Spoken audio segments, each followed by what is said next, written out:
Welcome to Money Talks. I'm Liam Dann, New Zealand Herald Business Editor at Large. This is a podcast where we talk to New Zealanders about money and how it has shaped their lives. We're not going to tell you how to get rich, we're not even going to pick the next interest rate move, but we are going to get you thinking about your relationship with money and what it really means to you. Thanks to sponsors Milford Asset Management. With me today, I have Christina Leung, who is Principal Economist with the NZIER, which is the New Zealand Institute of Economic Research. Got that right, Christina? Yeah. Hello. Right. Yeah, hi. Look, you're actually with one of the longest running economic think tanks in the country, is that That's right? right. Just to sort of explain what NZIER is. Yeah, so we do a mixture. So first and foremost, we're a membership-based organisation, and then for our members, every quarter we produce the quarterly predictions, which is our set of forecasts for the outlook for the New Zealand economy, and also the quarterly survey of business opinion, which is New Zealand's longest running business survey. Now, that surveys a range of things that are facing businesses, for example, how they're feeling in regards to economy, what they're seeing in terms of demand in their own business, how they're feeling about investment and hiring, and then what are the cost pressures and also ability to raise prices, all very relevant in today's times. Absolutely. So, yeah, I mean, you spend a lot of time thinking about money. So for the purpose of this podcast, I'm going to jump right back and ask you if you have a first memory of money. Do you remember when you could imagine first holding it in your hand or first buying something? Not really. When I have to think about it, like overall, generally, I do feel that coming here as immigrants in the early 1990s, and it took a while for my parents to find jobs. So certainly money and budgeting was very much the focus for quite a while there, and I feel that has been instilled in me, and I carry that with me still, that importance of spending within your means, and also when you're investing or borrowing, that the rate of return on investment outweighs the cost of borrowing, basics. So you would have been quite young when you hit New Zealand, is That's that right? right. And whereabouts did your family come from? Yeah, so originally from Hong Kong, so it was quite an adjustment, I would say, going from moving to such a faraway place, and then also just adjusting to everything beyond money and spending, and So you were still very much a young child when you moved across? That's right. So in the early years of primary school, and so it was very much trying to make sense of everything and I would like to think I was a sponge absorbing all the information around me and all the changing circumstances. Yeah. So, I mean, the formative years in New Zealand, so I guess you probably feel quite Kiwi in your outlook in terms of what you've absorbed over the past number of years. And also coming to New Zealand when it was in the early 1990s, it was a time of very high inflation. Yeah. And so that was when the Reserve Bank of New Zealand was the first central bank to introduce inflation targeting. So for my parents, and more so now knowing this, looking back, for them it was very much, it's a very scary time to be coming in, trying to find a job, but with savings and not really having much of an idea of how long these savings would last for. And I do feel, and to some degree, it shapes my views of being more on the hawkish side of things, just knowing how damaging high inflation can be to savings, particularly when it comes to purchasing power of the money that you have when potentially you don't have any income coming in. Sure, and I think probably there's quite a large group of New Zealanders who carry that with them, right? When you think culturally about how we look at inflation, I think that era through to the mid-90s really did influence New Zealand thinking about economics generally, right? That's right, and to have that high inflation being quite a negative concept, and then after that, as we've seen in more recent years, where we've been in this period of very low inflation where it looked like that nothing was going to push it out of that, and of course now a very different story. Yeah. I mean, I suppose one thing we've got going for us now is low unemployment. There was a period there where we had high inflation and high unemployment, which is worst possible combo. Did that sort of weigh on you as you went through looking at career choices and things in your life? So I grew up in Auckland, and then decided that it would be quite good for me to get a job out of in Wellington, and then So once I got an internship at the Reserve Bank and then came back and did my honours year at the University of Auckland, and then after that, as a graduate, moved to Wellington and did that for 5 years, and that was a very fun but also very informative time. Sure, and your parents were supportive of that, I guess, because there's quite a lot of prestige goes with the Reserve Bank. That's right. So for them, it was they saw it as a very good opportunity for me in terms of my career development, but also in terms of the values aligned with their values as well. Yeah. So would you say that they have been an influence in terms of being quite, presumably quite cautious with money or conservative? I guess if you're you take the big step around immigration, you have to be pretty careful and focused on saving and that sort of thing. That's right. So to their credit, I grew up, even though we would have been on very tight budget, to their credit, I never felt I went without anything growing up. Certainly understood the value of budgeting, but never was there a point where I felt we missed out in any way. Yeah. Did you have pocket money? Did you have or school jobs or anything So I had a job while studying at university, probably one of the first major jobs, besides packing puddings during the Christmas break for Aunt Betty's during the Christmas surge period. Besides that, while I was studying at university, I was a cheque processing clerk in the back office of Westpac. So that was when people were still sending in cheques with their remittances, and that's right. So that was quite a good job for me, particularly given the timing of it. I would do it early in the morning before I went to lectures, so it just fitted in quite nicely with my studies. Yeah, and were the things that you saved up for, the things, purchases that you wanted to make when you finally had some money? You know what? Now nothing really comes to mind. I think it was more just being able to live normally, and like if there was something I wanted, I was able to get it, and possibly being able to buy Christmas presents for my family. That was quite for me quite a nice thing to. Yay! I got a job and now I can go and get presents and things for myself, of course. Sure. So, Christina, when you look at money as an economist, that's one thing. But when in your own life, does that affect your attitude to finances in terms of risk? Are you a risk taker with investment and that sort of thing, or cautious? I would like to say that I take calculated risks, but to be fair, probably I'm more on the risk-averse side of things when it comes to borrowing and spending, thinking about, and always, of course, you could look back and in hindsight, we always joke about could have, would have, should have. Yeah. But generally, I would prefer to sleep better at night knowing that the risks I've taken, I can comfortably absorb.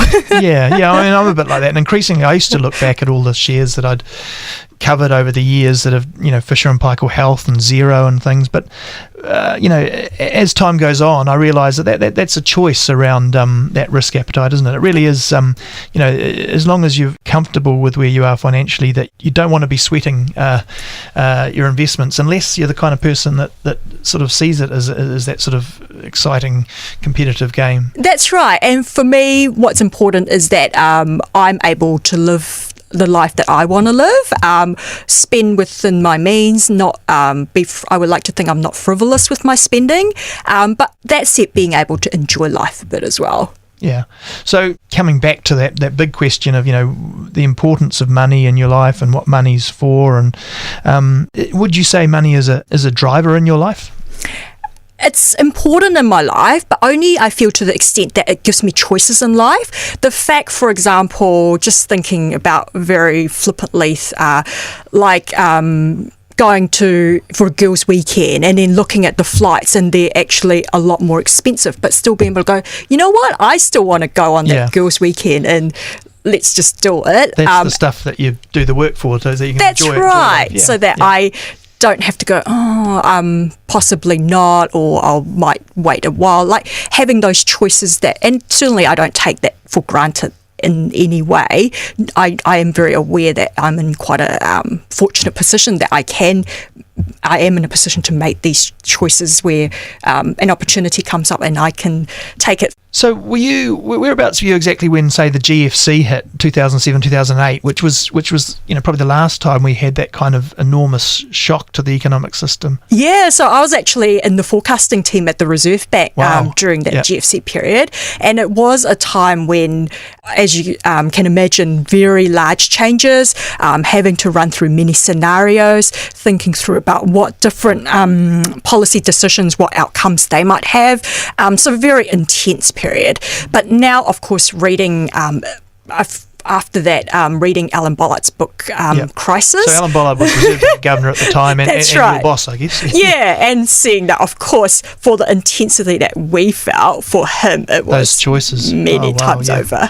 Yeah, I mean, and perhaps even unlike the latest, the pandemic crisis, which has had huge challenges, but different challenges. I mean, back then, there was some real fear that the entire financial system was just going to freeze up, that it was all going to collapse, right? That's right, that fear of contagion. And I think I would like to think that we've learnt lessons from that in terms of how to make sure the financial system is more resilient and more able to absorb this and minimise that risk of contagion. Yeah, and I mean, to some extent, maybe we've seen the benefits of that through the pandemic. That's right, yeah, and also being able to act very quickly in response to those fast-changing conditions and being able to, for example, supply liquidity to the market and making sure that everything, so first and foremost, keep the economy going, before then we think about, okay, where are the support systems needed? I might ask you about forecasting, if that's right. It's a hot topic. Certainly at the start of the pandemic, a lot of forecasts got thrown out completely, and economists probably have had to throw up their hands and say, look, we hadn't seen anything like that before. How would you how would you explain to people how forecasting works and how people should look at it in terms of how accurate it needs to be, or is it just for context? That's a very good point, because certainly with this pandemic, a lot of economic relationships that we've seen in the past completely broke down, as you would imagine. I mean, even taking into the example of the lockdown constraints, having physically constrained activity, of course, that's not going to line up with all these activity and confidence indicators that you see. Thinking about where forecasting fits in, you're right, it never pans out. Well, very rarely does it pan out as you forecast it. What it does is provide a framework for you to think about if under these conditions, this is what we would expect to happen. These are where the risks lie to these sets of conditions. And so, having a baseline for you to work through. For example, many of us would have thought that just at the start of the outbreak that house prices would fall. But then what happened was that, of course, then the Reserve Bank and the government came in with an unprecedented amount of stimulus, which no one saw coming as well. And so the response in terms of the surge in house price inflation was in response to that change in conditions. So it really is about the set of conditions that the economy is responding to. What sort of things do you feel about the way New Zealand attitudes to money? Do you feel like New Zealanders are pretty good with money, or are we overly relaxed about it? I mean, what sort of attitude do you see? There's probably a wide range in terms of financial literacy, and I would say in recent years where there's been more of a focus in bringing that financial literacy up across the board, which I believe is very important when it comes to improving inequality and that social mobility as well. You can see that, for example, in the likes of making sure people are in the right KiwiSaver accounts, the funds, I should say, that people aren't just stuck with conservative fund when they've got many, many years ahead of them, thinking about the circumstances and what they should be doing that's appropriate for their circumstances. So I would say a wide range in terms of that level of knowledge, but it would be really important if we're thinking about improving inequalities, to start right there and think about how, for example, we can get people to think about borrowing and investing, and whether it makes sense to borrow, whether that rate of return versus the cost of borrowing, that whole spending within your means, those sorts of things, that would be quite useful for improving the financial well-being of New Zealanders. Yeah, it does seem to come back to that education piece around financial literacy. Do you think, growing up from the background your parents had, there are cultural differences in the way, different cultural groups see money, or is it ultimately a means to an end for all of us? To some extent, probably coming from traditional Asian background, there is more of that focus on budgeting and spending wisely, trying not to be too frivolous with spending, although it is also important to have fun as well. I mean, we also all have a time to spend. Exactly. I mean, occasions. At the end of the day, the money is there to be spent, but then also making sure that it will last us well to have a comfortable life and over time. Traditionally, and I'm sure this is stereotyping to some extent, but traditionally it does seem like that within Chinese culture and the families, there's often a more innate financial literacy within the culture for some reason. I don't know why that is, but I guess especially but places like Hong Kong were very market orientated places, right? That's right, and possibly because of less state support, then there was that more of that instilled in growing up, the importance of making sure that you are able to manage that money through your years over your lifetime. Self-reliance. That's right, because at the end of the day, there's no state support at the end of it if you need Yeah. I mean, economists, there's constant political debate about the left-right state support. How do you navigate that as an economist? Quite a high-profile economist. Must get a lot of feedback from people. I would say you're one of the economists I think of as someone who's quite good at finding a sort of centrist path and not getting too far down any particular political line. But is that a conscious choice on your part? I like to think I'm just like to have balanced views. Sometimes I like to play the devil's advocate as well, just to challenge why people might be thinking down that particular line of thought. Generally, I do feel there is a place for having a social net, making sure that we leave no one behind. Equality of opportunity, I believe, is very important as well if we want to improve the financial well-being of New Zealanders. I always give the example of, say, my friends talking about the need to get a house in the right school zone. So even right from the get-go, it's determined by your parents' ability to get a house that's in the school zone that will get you a level of education that perhaps will bring you better connections or a high standard of education. That's the perception anyway. And I think that does illustrate that we have a long way to go when it comes to equality of opportunity. Sure. Yeah. And do you get, you mentioned being slightly hawkish on inflation, but when you look at all the debate that goes on about reserve bank policy, or central bank policy really, because it's everywhere in the world, do you worry about the extent to which they're able to get on top of inflation now, the extent to which the world has printed money now, and how much trouble that might leave us in? It is a bit scary to think about how this will all play out over the coming years. That said though, probably we're in a position where we could have been in a much more disadvantageous position. The fact that we have very high inflation that we are trying to rein in, but in a time, as you say, of low unemployment, where people still have reasonable degree of job security, that provides quite a solid foundation for us to bring back inflation. The not so ideal outcome is if we were to have high inflation, but also high unemployment and the dreaded word stagflation as well. Yeah. So, I guess this is as good a time as any to ask you about your central forecasts at the moment and how NZIER's seeing it. Do you feel like we can, we'll get on top of this round of inflation? So, yes.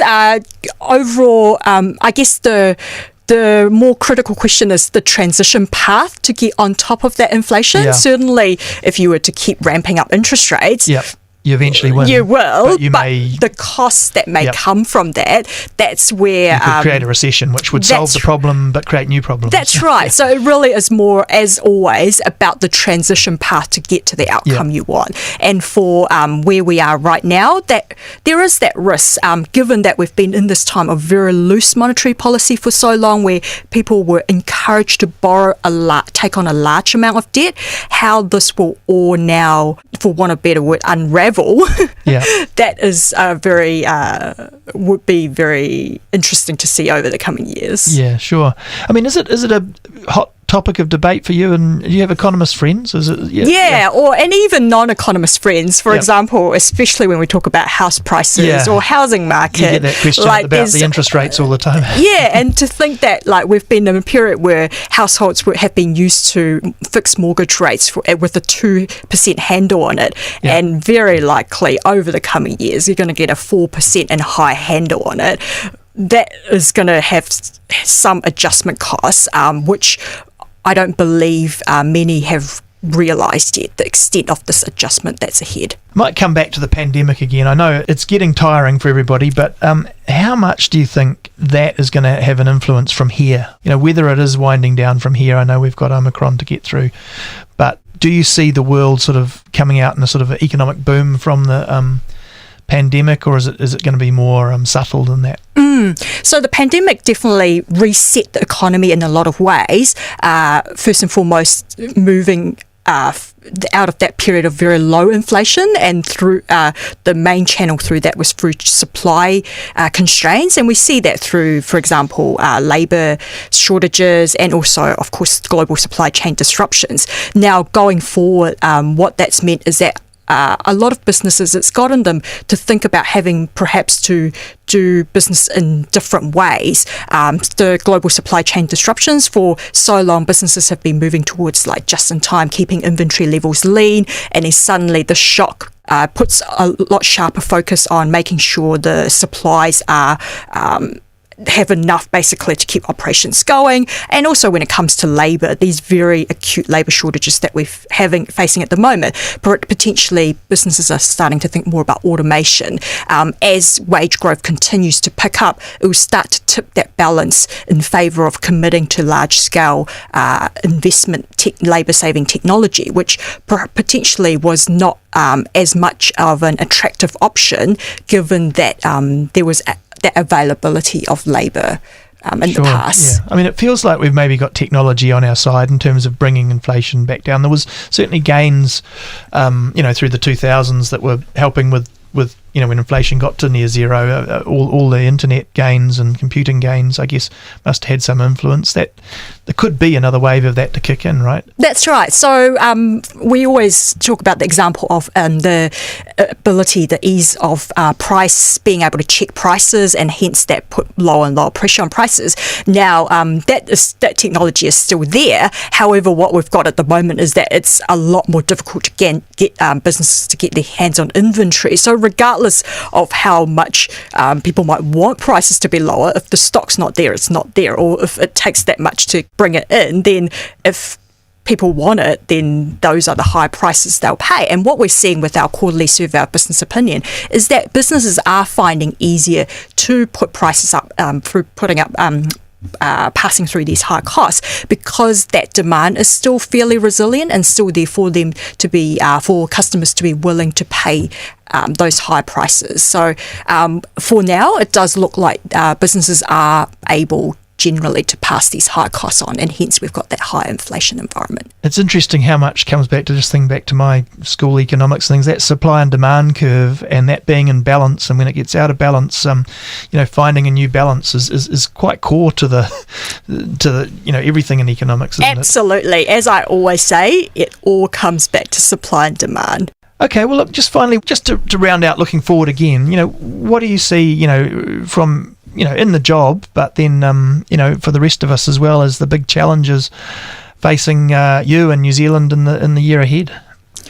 I would say what this, over recent years, particularly with the fast changing times, is the importance of being adaptable and the word that's been so often used, pivot to the new opportunities and changing circumstances. So it's about how, in order to firstly to improve resilience at the personal level, but then on a much broader economy scale, how are we able to create these conditions where people are able to be more adaptable? So whether that's through workforce training and also those sets of conditions, ease of doing business, so that businesses and households are more able to pivot to new opportunities. Sure. It's great, Christina. We'll leave it there. Thanks for talking. Been fantastic. Cheers. Thanks for having me on. Cool. And thank you for listening. If you've got feedback, drop me a line at liam.dan@nzme.co.nz. Follow Money Talks on iHeartRadio or wherever you get your podcasts. New episodes this season are out every Saturday, and you can find more business news in the New Zealand Herald or at nzherald.co.nz.